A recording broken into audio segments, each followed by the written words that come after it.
शांति। ओम शांति। ओम शांति। अव्यक्त बाप दादा।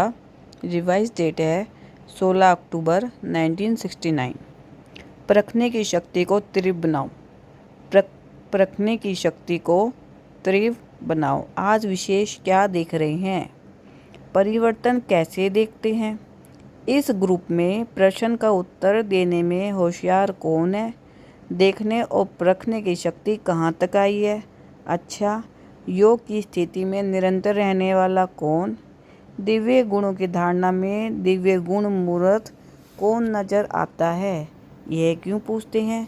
क्योंकि अगर परखने की प्रैक्टिस होगी तो जब दुनिया में कार्य अर्थ जाते हो और आसुरी संप्रदाय के साथ संबंध रखना पड़ता है तो परखने की प्रैक्टिस होने से बहुत बातों में विजयी बन सकते हो।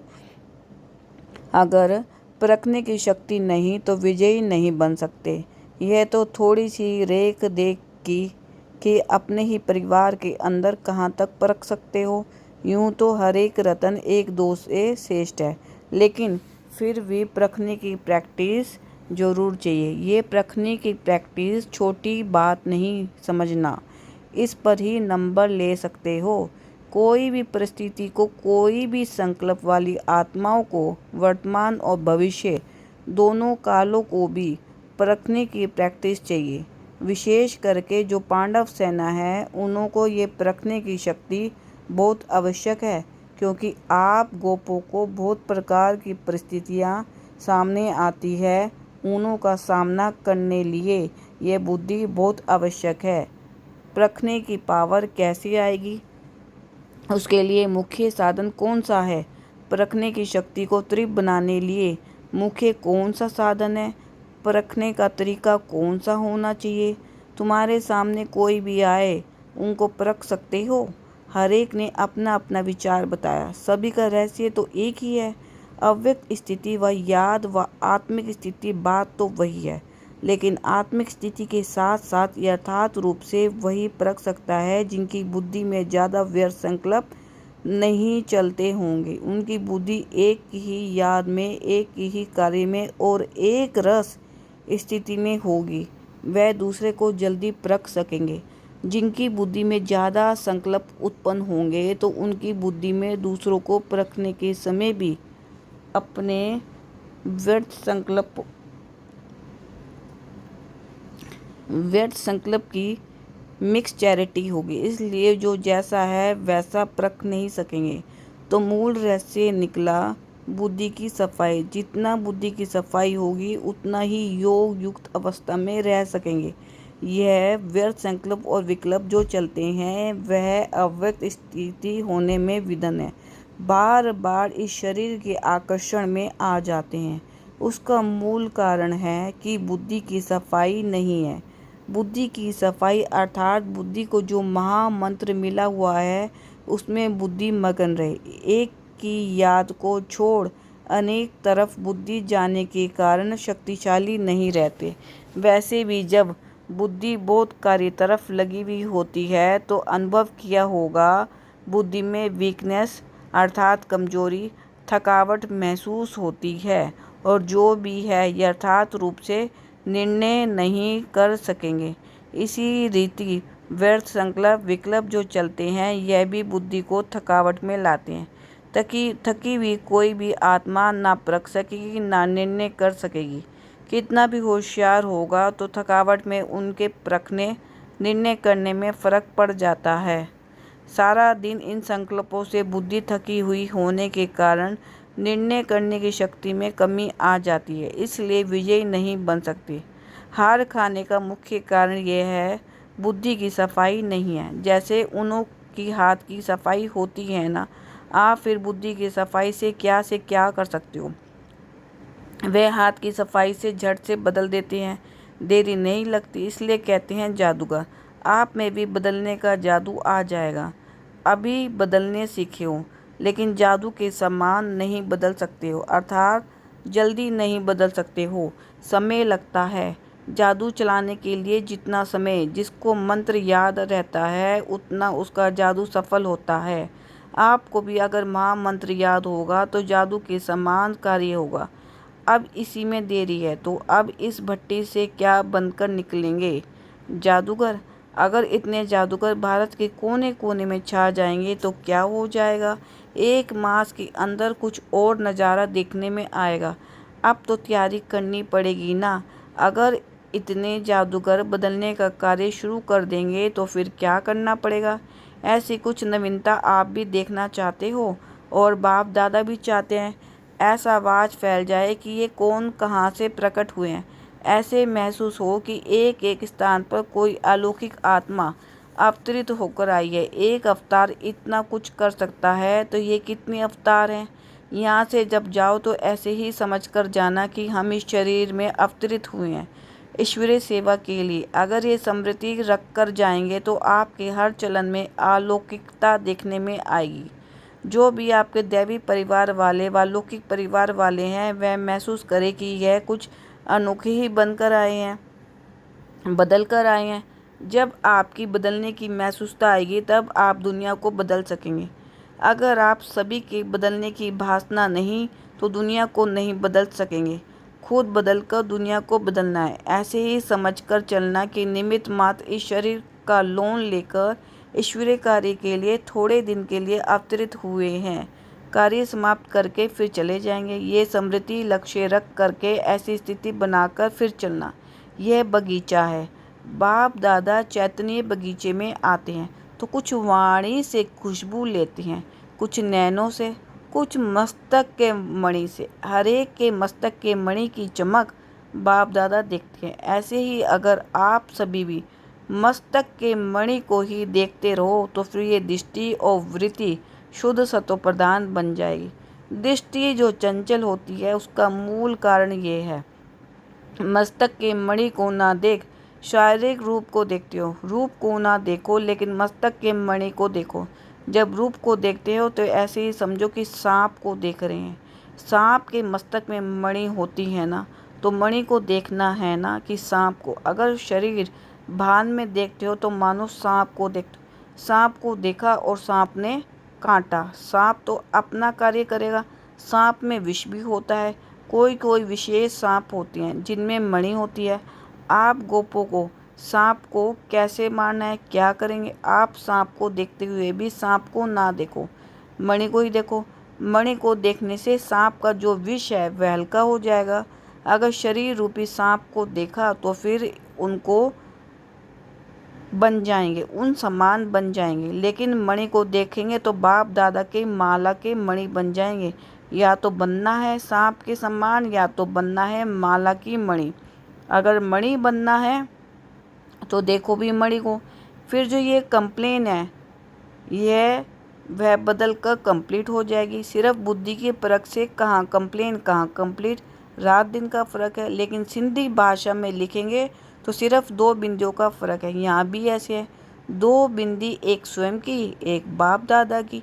यह 2 बिंदी ही याद रहे तो कंप्लेन की बजाय कंप्लीट हो जाए।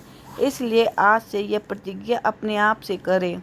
बाप दादा के सामने तो बहुत प्रतिज्ञा की हैं, लेकिन आज अपने आप से प्रतिज्ञा करो कि अब से लेकर सिवाय मणि के और कुछ नहीं देखेंगे और खुद ही माला के मणि बन करके सारे सृष्टि के बीच चमकेंगे।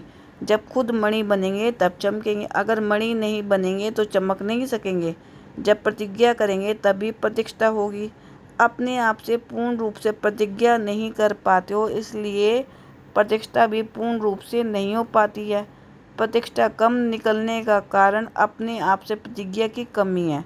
अभी अभी बोलते हो फिर अभी अभी भूलते हो। लेकिन अब प्रतिज्ञा के साथ साथ यह भी निश्चय करो कि प्रतिष्ठा भी लाएंगे। पांडव सेना है, ज्ञानी तू आत्मा और शक्ति सेना है। स्नेही तू आत्मा, जो स्नेही है वह योगी है। अभी तो एक एक पांडव के मस्तक में उमंग उत्साह झलक रहा है। यह उमंग और उत्साह एक रस सदा रहे। मेहनत जो ली है उसका फल दिखाना है। अगर मेहनत ली हुई यहाँ चुकतू नहीं करेंगे तो फिर सतयुग में वह मेहनत का फल देना पड़ेगा। इसलिए जो मेहनत ली है उसे भर कर देना। हर एक सेवा केंद्र से यह समाचार आना चाहिए कि ये कुमार तो अवतरित होकर के इस पृथ्वी पर पधारे हैं। ऐसा समाचार जब आए तब समझो कि फल निकल रहा है। अभी ऐसी स्थिति की आवश्यकता है। जैसे बाप दादा लोन लेकर आते हैं ना, अभी तो दोनों ही लोन लेते हैं, थोड़े समय के लिए आते हैं, किस लिए? मिलने के लिए। वैसे ही आप सभी भी समझो कि हम लोन लेकर सर्विस के निमित्त आए हैं, थोड़े समय के लिए। जब ऐसी स्थिति होगी तब बाप का प्रभाव दुनिया के सामने आएगा। दोनों ही हिसाब ठीक किया है तो, या लेने का किया है, देने का नहीं। 6 मास तक एक रस रहेंगे ना कि 15 दिन के बाद लिखेंगे। चाहते तो हैं लेकिन क्या करें, ये हो गया। ऐसी कोई भी कंप्लेन नहीं है। फिर तो दीदी का काम हल्का हो जाएगा। आप खुद भारी होंगे तो सारा कार्य भारी हो जाएगा। बाप दादा की आशा कहे व शुभ संकल्प कहे, यही रहता है और रहेगा कि एक एक नंबर 1 हो। लेकिन सारे कल्प के अंदर जो आपकी स्थिति बनाएंगे वह तो आपके हिसाब से नंबर 1 है ना। जो वास्तविक संपूर्ण स्टेज है उसके इसके लिए कह रहे हैं। सभी ये लक्ष्य रखे कि हम नंबर 1 जाएंगे। यह नहीं सोचना कि सभी कैसे नंबर 1 जाएंगे। इसमें महादानी नहीं बनना है। 2 बातें मुख्य याद रखना है कि एक तो मणि को देखना, ध्येय रूपी सांप को ना देखना, और दूसरी बात अपने को अवतरित समझो, इस शरीर में अवतरित होकर कार्य करना है। और एक स्लोगन सदा याद रखना कि जो बाप दादा कहेंगे, जो कराएंगे, जैसे चलाएंगे वैसे ही करेंगे, चलेंगे, बोलेंगे, देखेंगे। यह है पांडव सेना का मुख्य स्लोगन। जो कहेंगे वह सोचेंगे और कुछ सोचना नहीं है। इन आंखों से और कुछ देखना नहीं है। आंखें भी दे दी ना, पूरे परवाने होना। परवाने को क्षमा बगैर और कुछ देखने में आता है क्या? आपकी आंखें और क्या देखती? जब और कुछ देखते हैं तो धोखा देती है। अपने को धोखा ना दो, इसके लिए परवानों को सिवाय क्षमा के और किसी को नहीं देखना है। संपूर्ण अर्थात पूरा परवाना है। यह है छाप। रिजल्ट तो अच्छी है लेकिन उसको अविनाशी रखना है। जब जब जैसे चाहे वैसी स्थिति बना सके। ये मन को ड्रिल करानी है। यह जरूर प्रैक्टिस करो। 1 सेकंड में आवाज़ में, 1 सेकंड में फिर आवाज़ से परे, 1 सेकंड में सर्विस के संकल्प में आए और 1 सेकंड में संकल्प से परे स्वरूप में स्थित हो जाए। इस ड्रिल की बहुत आवश्यकता है। ऐसे नहीं कि शारीरिक भान से निकल ही ना सके। 1 सेकंड में कार्य प्रति शारीरिक भान में आए, फिर 1 सेकंड में अशरीरी हो जाए। जिसकी ये ड्रिल पक्की होगी वह सभी परिस्थितियों का सामना कर सकते हैं। जैसे शारीरिक ड्रिल सुबह को कराई जाती है, वैसे ही अव्यक्त ड्रिल भी अमृत वेले विशेष रूप से करनी है। करना तो सारा दिन है लेकिन विशेष प्रैक्टिस करने का समय अमृत वेला है। जब देखो बुद्धि बहुत बिजी है तो उसी समय ये प्रैक्टिस करो। परिस्थिति में होते हुए भी हम अपनी बुद्धि को न्यारा कर सकते हैं, लेकिन न्यारे तब हो सकेंगे जब जो भी कार्य करते हो वह न्यारी अवस्था में होकर करेंगे। अगर उस कार्य में अटैचमेंट होगी तो फिर 1 सेकंड में डिटैच नहीं होंगे। इसलिए प्रैक्टिस करो कैसी भी परिस्थिति हो, क्योंकि फाइनल पेपर अनेक प्रकार के भयानक और न चाहते हुए भी अपनी तरफ आकर्षित करने वाले परिस्थितियों के बीच होंगे। उनकी भेंट में जो आजकल की परिस्थितियां हैं वह कुछ नहीं है। जो अंतिम परिस्थितियां आने वाली हैं उन परिस्थितियों के बीच पेपर होना है। इसकी तैयारी पहले से करनी है। इसलिए जब अपने को देखो तो बहुत बिजी हूँ, बुद्धि बहुत स्थूल कार्य में बिजी है, चारों ओर सर्कमस्टेंस अपनी तरफ खींचने वाले हैं। तो ऐसे समय पर यह अभ्यास करो, तब मालूम पड़ेगा कि कहाँ तक हम ड्रिल कर सकते हैं। यह भी बात बहुत आवश्यक है। इसी ड्रिल में या रहते रहेंगे तो सफलता को पाएंगे। एक एक सब्जेक्ट की नंबर होती है, मुख्य तो यही है। इसमें अगर अच्छी हैं तो नंबर आगे ले सकते हैं। अगर इस सब्जेक्ट में नंबर कम है तो फाइनल नंबर आगे नहीं आ सकते। इसलिए सुनाया था कि ज्ञानी तू आत्मा के साथ में स्नेही भी बनना है। जो स्नेही होता है वह स्नेह पाता है। इसलिए जिससे ज़्यादा स्नेह होता है तो कहते हैं ये तो सूद बूद ही भूल जाते हैं। सूद बूद का अर्थ ही है अपने स्वरूप की जो समृद्धि रहती है वह भी भूल जाते हैं। बुद्धि की लगन में उसके सिवाय कहाँ नहीं हो। ऐसे जो रहने वाले होते उनको कहा जाता है स्नेही। इस ग्रुप का विशेष गुण यही है कि सभी बातों को सीखने और धारण करने और आगे के लिए भी अपने को उसमें चलाने के लिए चातरक हैं। चातरक बने हो लेकिन साथ में चरित्रवान भी बनना है। चातरक है ये इस ग्रुप की विशेषता है, लेकिन चातरक का कार्य होता है उसके प्यासे रहना। ये चित्र चरित्र में देखे तब फिर छात्रों के साथ में पात्र भी कहेंगे। अभी छात्रक तो है, फिर रिजल्ट आने बाद 2 टाइटल मिलेंगे। अभी छात्रक है, फिर विजय माला के नज़दीक आने के पात्र भी होंगे। जो स्लोगन सुनाया और जो भट्टे की छाप सुनाई उनको कायम रखेंगे तो दोनों ही गुण आ जाएंगे। अच्छा, ओम शांति।